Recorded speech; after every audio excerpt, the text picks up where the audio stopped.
Apakah jin atau setan bisa terbakar dengan dibacakan Al-Quran?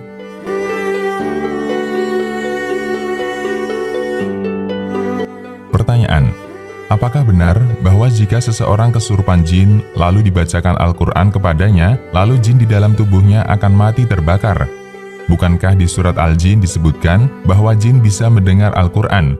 Andaikan jin itu terbakar, bagaimana mengetahui dengan pasti bahwa jin tersebut mati terbakar? Mohon penjelasannya. Jawaban: Alhamdulillahirrabbilalamin, assalatu wassalamu ala ashrafil anbiya'i wal mursalin, nabiyina Muhammadin wa ala alihi wa sahbihi ajma'in, amma ba'du. Benar bahwa di dalam surat Al-Jin disebutkan bahwa para jin mendengarkan Al-Quran. Allah Ta'ala berfirman yang artinya, katakanlah, hai Muhammad, telah diwahyukan kepadamu bahwasanya telah mendengarkan sekumpulan jin akan Al-Quran. Lalu mereka berkata, sesungguhnya kami telah mendengarkan Al-Quran yang menakjubkan. Quran Surat Al-Jin ayat 1. Maka tidak benar jika dikatakan bahwa jin secara mutlak akan terbakar jika mendengarkan Al-Quran. Karena buktinya jin yang disebutkan dalam ayat ini tidak terbakar. Dan kita juga meyakini bahwa jin itu bisa mati sebagaimana manusia bisa mati. Dalam hadis dari Abdullah bin Abbas, Nabi Shallallahu Alaihi Wasallam berdoa yang artinya, aku berlindung dengan kemuliaan-Mu, ya Allah, yang tiada sesembahan yang berhak disembah selain Engkau, dari kesesatan. Engkau maha hidup dan tidak akan pernah mati, sedangkan jin dan manusia akan mati. Hadis riwayat Bukhari dan Muslim.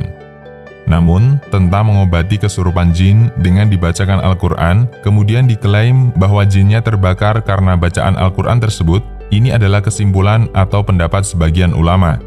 Contohnya, dalam kitab I'anatul Talibin disebutkan, ada faedah dari Asy-Syanwani. Ia berkata, berdasarkan pengalaman, cara membakar jin adalah dengan membacakan adzan di telinga orang yang kesurupan sebanyak 7 kali. Lalu dibacakan surat Al-Fatihah 7 kali, Mu'awwidhatain, yaitu An-Nas dan Al-Falaq, ayat Kursi, surat At-Tariq, dan akhir surat Al-Hasyr.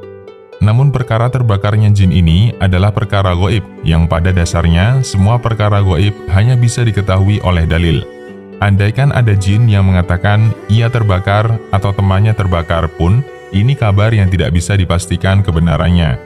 Syekh Al-Albani pernah ditanya, apakah terdapat di dalam hadis-hadis yang sahih bahwa Al-Quran bisa membakar jin? Demikian juga jin yang merasuki manusia, jika ia diperintahkan untuk keluar dan ia tidak mau keluar, apakah boleh membakarnya dengan membacakan Al-Quran?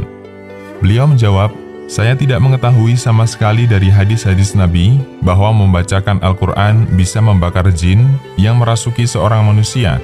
Namun yang kami ketahui adalah bahwa Al-Quranul Karim adalah sebagaimana firman-Nya Rabb semesta alam yang artinya, di dalam Al-Quran ada penyembuh bagi manusia. Quran Surat An-Nahl ayat 69. Dan juga yang artinya, Al-Quran adalah penyembuh bagi penyakit yang ada di dalam dada. Quran Surat Yunus ayat 57. Dan terdapat dalam sebagian hadis di Musnad Ahmad dan yang lainnya, bahwa Nabi SAW pernah melewati wanita yang anaknya terkena penyakit lamam atau gila. Lalu Nabi SAW membacakan ayat Al-Quran. Lalu serta-merta anak tersebut langsung sembuh dan berakal kembali. Lalu Nabi SAW melanjutkan safarnya dan mengikuti jalur perjalanannya. Kemudian ketika beliau kembali dan melewati rumah wanita tersebut, Nabi SAW bertanya kembali tentang anaknya. Wanita tadi menjawab, Alhamdulillah, anakku tetap sehat sebagaimana kondisinya ketika terakhir bertemu denganmu. Inilah yang ada dalam hadis-hadis, yaitu bahwasanya Al-Quran bisa bermanfaat untuk mengeluarkan jin yang merasuki seorang manusia. Hadis di atas adalah dalil atas hal ini. Kemudian para ulama yang jujur dalam mengikuti sunnah Nabi pun, mereka mengikuti cara Nabi ini dalam upaya mengeluarkan jin yang merasuki manusia.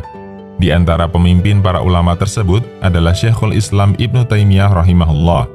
Beliau dikenal di zamannya bahwa jika ada orang kesurupan lalu dibacakan Al-Quran oleh beliau, maka orang yang kesurupan tadi langsung sembuh seketika seperti tidak pernah kesurupan sama sekali. Maka membacakan ayat Al-Quran itu bisa memberi manfaat dalam hal ini. Adapun meniatkan membaca Al-Quran untuk membakar jin, ini perkara yang belum pernah aku dengar dari hadis dan belum aku ketahui dalilnya. Dan aku menyangka ini perkara yang tidak benar adanya. Fatwa Jeddah. Oleh karena itu, mengenai terbakarnya jin karena bacaan Al-Quran, sikap yang terbaik adalah tawakuf, tidak meyakini dan juga tidak menafikannya. Karena ini adalah perkara gaib yang Allah tutup dari pandangan mata dan akal kita, kecuali ada dalil yang menyebutkannya. Namun, mengenai mengobati orang yang kesurupan dengan membacakan Al-Quran kepadanya, ini perkara yang sahih dan bisa bermanfaat untuk menyembuhkannya. Hal ini berdasarkan dalil Al-Quran dan As-Sunnah. Wallahu a'lam. Demikian, semoga Allah Ta'ala memberi taufik.